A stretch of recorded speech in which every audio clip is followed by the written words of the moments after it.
And so we move on to meal 4, or snack 2, if you really want to call it breakfast, lunch, and dinner, snack 1 and 2. This meal for me is my pre-workout meal, the meal that I eat about an hour, maybe 90 minutes before then going to work out.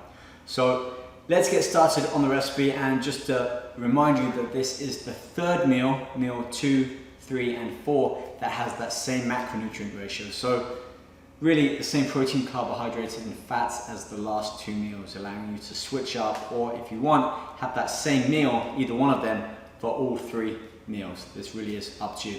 Let's have a look at the ingredients. You can probably tell chicken here, 160 grams. Again, look at the ebook for the recipes, and you can always switch this with fish, other kinds of poultry, turkey, or beef. But for this example, we're using chicken.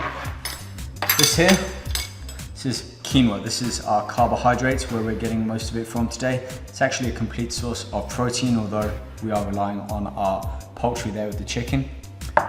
Black beans here, this actually comes from a tin, but they are low sodium. 20 grams of that. We're gonna add a little bit of fiber with that. And then some mushrooms to add in with, I have some spinach as well, to kind of add in and bring all of this together.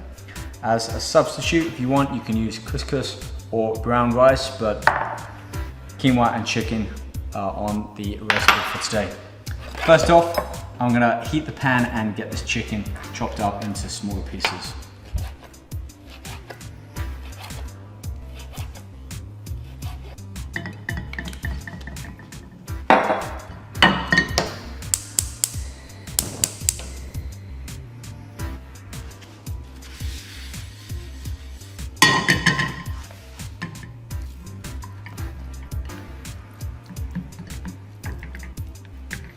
Right now, let's move on to our carbohydrates, our quinoa. So for this, use a pan. We're gonna use about twice as much as the quinoa. So you can see it's about halfway up on the bowl. That goes in.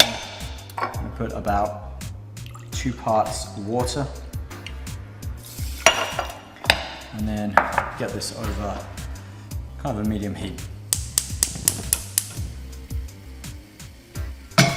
Last thing to do on the stove here, I'm gonna add some spinach, get some fiber in, and a little bit of protein there too to add with our chicken. So let's get the heat on here. A little bit of water in there just so it starts to reach boil, and we'll cook our spinach.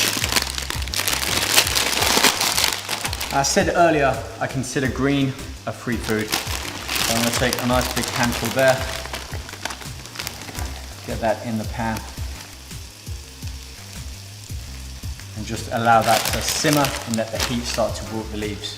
Another quick recipe.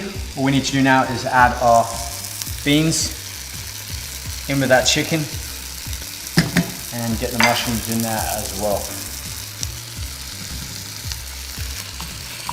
And then to finish that off, gonna add a little bit more of our cayenne pepper.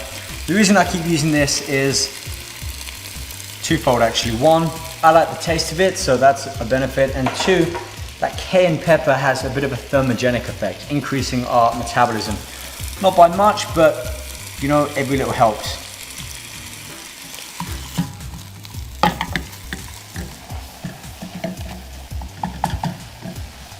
Quinoa has pretty much cooked up all of that water, so I'm actually gonna add that into our chicken here, because we're using the spinach as our base.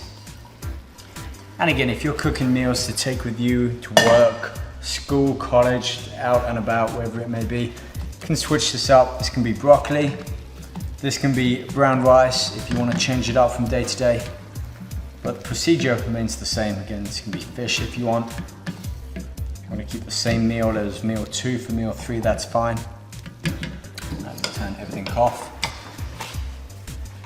Scoop out our wilted spinach.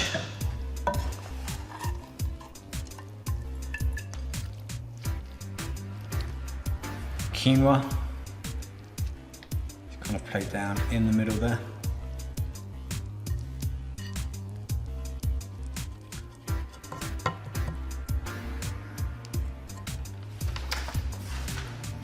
That just about finishes it off. I mean, literally this looks like something that you could get from a restaurant, maybe.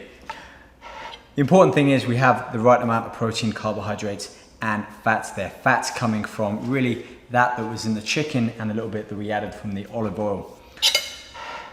Altogether, numbers come in, well, they're the same: 49 grams of protein, 35 grams of carbs, and 11 grams of fat. So now let's move on to meal 5, or what I like to think of it as post-workout, and have a look at the macronutrients and how they change after our workout.